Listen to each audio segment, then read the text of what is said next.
One summer I decided to go on Craigslist to find a housekeeping job, or something that didn't involve much experience. I was done with school for a little while and I was off for the summer. My apartment was pretty expensive. I was struggling financially and didn't want to move back in with my mom. Almost all the jobs on Craigslist required the ideal candidate to be female. I finally ran into one that fit me as I read the description. The title was housekeeper/assistant. The description of the job listing was very short and only said they wanted someone who was a hard worker and didn't mind getting their hands dirty. I emailed the person who posted the ad and kept searching for other jobs. By the end of the day, I'd emailed at least 5 different jobs. As I was about to close my MacBook, I got an email notification from the first job posting I responded to. The person told me they would like me to come in on Monday and see if I was a good fit. I responded telling the person I would love to come, and they replied with the address. The address was located in the woods. I wasn't really an outdoors type of person, so I was hoping I didn't have to do any outdoors work. I began driving out there, and I felt as if I was on a set of the Blair Witch Project. The woods had this gloomy, unwelcoming feel. I tried to find a house as my GPS kept losing service. There weren't many houses out this way, but there wasn't also many signs telling you where they were. The road started turning to dirt as I got further down the road. I decided to stop at the gas station to ask where the house could be. When I got out the car, I saw this black crow just fly right over me. I knew black crows were bad luck. I went inside the gas station to ask where the house was. "Hi, sir. Do you know where 1214 Palms Ave is?" The guy shook his head as he had this four-eyed, confused look. Out of nowhere, I felt this cold hand on my right shoulder and looked back. This guy, who I didn't remember seeing when I walked in the gas station, stood right behind me. I can't even remember what he exactly looked like. He had big shades on, with a real scruffy beard and a trucker hat.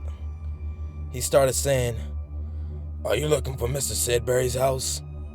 He began laughing as he told me, "It's up the hill, second house on your right." Then he followed by, "Good luck." I was wondering why the guy was laughing at me. I was thinking maybe he was good friends with Mr. Sidbury and was just making a joke of me looking for him. Maybe that's why he said, "Good luck." I drove up the hill and turned to where the guy said was his house. The house looked like an old castle. It had brick walls as if it was made in the medieval times. I kept thinking if a man had a house this old looking, I was sure he had pretty good money. Maybe I would make good money working for him. The driveway had 3 other cars in it as I parked behind the last one. Most of the cars were buckets. Only people like me would drive. I walked up to the door as I heard nothing but birds chirping and water splashing in the river that was behind the house. Such a nice area to live. Most people think the woods are horrible, but it was rather peaceful. Maybe this is what I thought because it was the daytime. I knocked on a big wooden door only to barely make noise. I figured he didn't hear me, so I used my foot this time so I could make a louder noise. Still nobody came. I didn't realize I never got his number until now. I emailed the man back. About 2 minutes later, the door opened. The guy was middle-aged, Caucasian, and had light blue eyes as he greeted me. "You must be James. Thanks for coming. Please come in." The guy's house was nice. It was like a MTV Cribs house. I jokingly said, "Are you a celebrity? What do you do?" He jokingly laughed and told me he was a doctor. I told him, "Damn, I need to change my career." He asked me what I did, and I told him I was just a student learning how to design video games. "Oh, really? That's interesting. Is that what you really want to do?" I told him I was still hesitant about the career, since the coding part of video games was real difficult to me.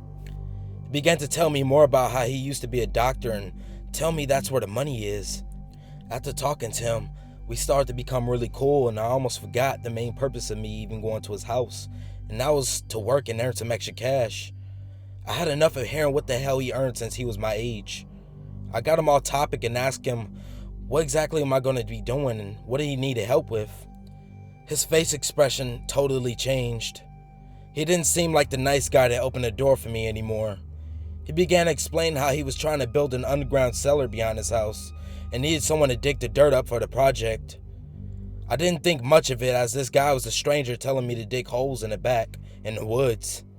The job title didn't match the job, but I didn't want to piss the guy off questioning the work, as I needed to make some extra money anyways. He showed me where the restroom was and where the kitchen was in case I got thirsty. When I was in the kitchen, I heard weird noises, but Mr. Sidbury had told me it was the dryer in the other room and how it had loose screws on the bottom. I asked him how much I was going to make, and he told me $200 for the day. At that time, that was a shitload of money. Shit, it still is. I was excited as hell as I saw most of the job postings were paying just half of what he was about to pay me. I felt as if I hit the jackpot. I grabbed the shovel immediately, and he told me he was going to go in the laundry room and take care of the laundry. I began to dig the dirt up, as I could already see the other holes had been started and not finished. I looked in them to see how deep they were, and they were about 3 feet deep and 5 feet wide. They looked like failed attempts to dig deep. I began to dig. 2 hours passed. I went to the bathroom and then the kitchen. I still heard the loud-ass dryer in the other room. Bangs was so damn loud, my feet could feel the vibrations. I went back to digging until it was about to get dark. I still hadn't seen Mr. Sidbury and began to wonder as how long he wanted me to dig this hole. I still heard the ruckus in the laundry room and decided to go check on him. I put my ear on the door and can hear him muttering words to himself. I knocked and he told me to wait in the living room. I waited about 5 minutes and I can hear him opening the door and closing it immediately after, as if he was trying to hide something. I found this a bit weird. I went to the restroom and put my ear on the door as I was weirded out. I could hear the guy saying, "Where the fuck is this kid? He better be digging. I don't pay $200 for breaks." He began calling my name as he went outside. I ran out of the restroom to see what was in the laundry room. I was just so curious. What I saw terrified me for the rest of my life. I opened the door as I saw 2 females and 1 male all tied to hooks. They each had blood dripping out of their necks as if they had been slashed. My heart felt like it dropped to the floor. I realized my job was to dig their graves, or possibly my own. What I thought was a dryer banging off the ground was actually these people dangling off the wall as they were tied to the hooks, probably trying to break loose. I looked at the lady's face full of fear, as I knew that she could have been me. She was Mexican with long frizzy hair and looked as if she was someone's grandmother. I didn't really look at the other 2 since I was farther away from them. How could I be so dumb to trust a guy on Craigslist who tells me to dig a damn hole for a wine cellar? It just didn't add up. I could hear the door in the back slide open as the guy was coming back in. I grabbed a knife off the ground as he got closer. I hid in the closet right next to the laundry room. The guy began walking fast down the hall, realizing the door was cracked open. I ran the fuck out of there as I grabbed my phone off the table. The guy began running after me as I booked out the house. The gate to the house began to close as I began driving out. I made it through only knocking out my side mirror on the left. I drove fast as hell as the phone rang for 911. I told them everything I saw. As I was speeding down the road, I could hear a loud gunshot as I sped out of the woods. The guy ended up committing suicide, and the people that were in this laundry room were responders to his Craigslist ad, which I found out had been posted 5 times the last 2 weeks. Thank God I didn't look for the job that week before, or I could have been on that hook. I'm still sad I had to experience this, and I still have survivor's guilt. I never mess with Craigslist when it comes to going to people's houses after this.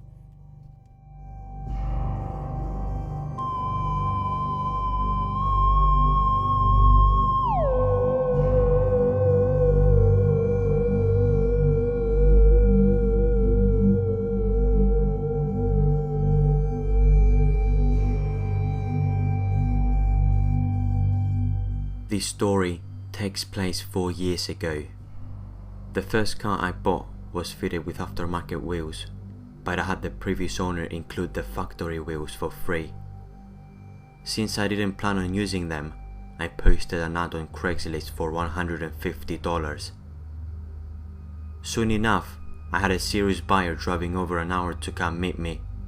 Not being a complete idiot, I chose to meet in a public place in a city near where I went to college. To give some perspective to this story, I was 20 and I grew up in the country. Honestly, some city stuff knocks me out of my comfort zone quicker than with most people. I am also a skinny white guy, usually drawing a pretty innocent look on my face. Big cities are far from how I grew up, so meeting this guy in a city already put me on the edge of my comfort zone. It's 8:30 PM. I happily coasted my little car into the Best Buy parking lot. I excitedly popped my trunk, ready to make the exchange. I was going to a party with my old high school friends right after this. Life was good, and then it wasn't. Screaming into the parking lot came the black Cadillac Escalade. It came to a jarring halt in the parking spot next to me. The massive SUV had dark tinted windows and big black wheels. It was my buyer, I think. I hope not. 3 black guys jump out, pop the end gate and walk towards me. They were in a hurry. I was in a hurry to be anywhere but there. I remember thinking this parking lot isn't as well lit as it was 2 seconds ago. All would-be witnesses had vanished as well. I was freaking out. I get back into my car as fast as lightning, put it in reverse and get the hell out of there. On the way home, I was terrified to look back. Luckily enough, they weren't following me. I get back home safely, get inside and lock the doors. I was horrified and pretty much waiting for them to come, but they never did. The funny thing is that after all these years, I still have my tire, and in fact, it's in my garage, but I'm not really looking forward to selling it. I haven't used Craigslist since.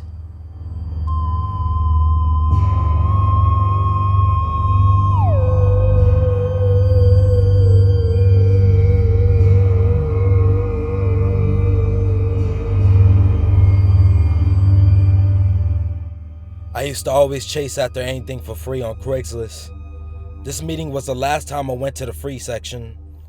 It was my niece's birthday and I just so happened to surf the free section of Craigslist that morning.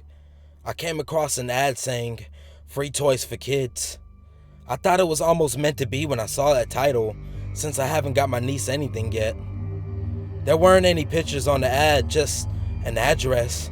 It wasn't so far from me, so I thought I might as well take a look. I drove over to the address and I could see 3 tables with different toys all over them. I parked my car across the street and began to walk over there. It looked like any other front yard sale except everything was free. As I began looking at the toys on the tables, they all looked old, dusty, and out of age. It looked as if they were made in the 1920s. An old guy came out and said, "Everything's free. Please take whatever you want." He walked slowly towards my way and I asked him why was he giving all this away. He just told me that he bought them for his daughter a long time before, but she outgrew them. Another lady came out. I assumed this was the man's wife or the child's mother, and she had a sad look on her face when she looked our way. I told the old guy I was getting a present for my niece, but I wasn't sure if she would have liked the old toys on the tables. He then began to whisper in my ear that I should come inside and check out another toy he wants to get rid of. Apparently it was a toy their daughter actually liked. I began following him into the house and he went inside the basement. I waited by the door and he presented me with this doll. The doll was in much better condition than the toys outside. He told me to hurry and take it to my car before his wife caught us. He gave me a plastic bag to put it in and I ran to my car with it in my hand. I had a better look at the doll when I laid it in the passenger seat, facing the window shield. It was kind of freaky the way the eyes would just stare at you. The smile on the doll was even creepier. It even had a button on its hand that makes it start laughing. I began to drive down the street and everything was just fine. 10 minutes into the drive, the doll starts laughing out of nowhere. I didn't mind it since I was sure the thing was just old and maybe sort of sensitive. The next traffic stop, I looked at the doll and it was facing towards me. What the hell? I didn't remember facing the doll towards me. I was a bit freaked out after this. When this happened, the car became hard to drive. It seemed as if the steering wheel was trying to turn on its own as I felt pressure when I turned the wheel. My car had never had problems like this. I looked back at the doll and I could see a tear going down its cheek. What the fuck? I immediately turned the car back around and sped back to the person's house. This doll was possessed, and I wasn't gonna give this shit to my niece. I drove down to the road and I felt this horrible feeling in my gut. I pulled over because I was so scared of something happening. I put the doll back in the bag and threw it in my back seat. I put the car in drive and I could see a big car accident happen in the streets ahead of me. It probably would have been me if I had not pulled over. I got back to the people's house and knocked on their door. The lady answered this time and dropped her jaw when she saw I had the doll. "So he gave it to you?" "Curtis!" I said, "What the heck is up with this doll? All types of weird shit, stuff, excuse my language, happened when I was driving. The damn doll had tears rolling down its cheek, and it can also move on its own." The lady told me that the daughter who died 60 years before lived through the doll. The doll was her best friend throughout her childhood, since she didn't leave the house much. She told me how she would never let the doll leave the house, and couldn't believe her husband Curtis would give it away. That was like their only way of remembering their daughter. Curtis came. "Why don't you just get rid of that damn doll? That doll's the reason we had a fire in the kitchen. The reason why I hate my life. I'm going to burn that damn doll if we don't give it away. I was hoping me doing this toy giveaway would influence you to give that damn doll away as well." I had enough of the old guy's accent. I was curious as to why they were just now giving their toys away anyways, but I didn't ask. I gave them the doll back and got back in my car. All of my backsuits were spots of blood. I went to Toys R Us to get a real toy for my niece. I can't believe I ran into some crazy Craigslist shit like this.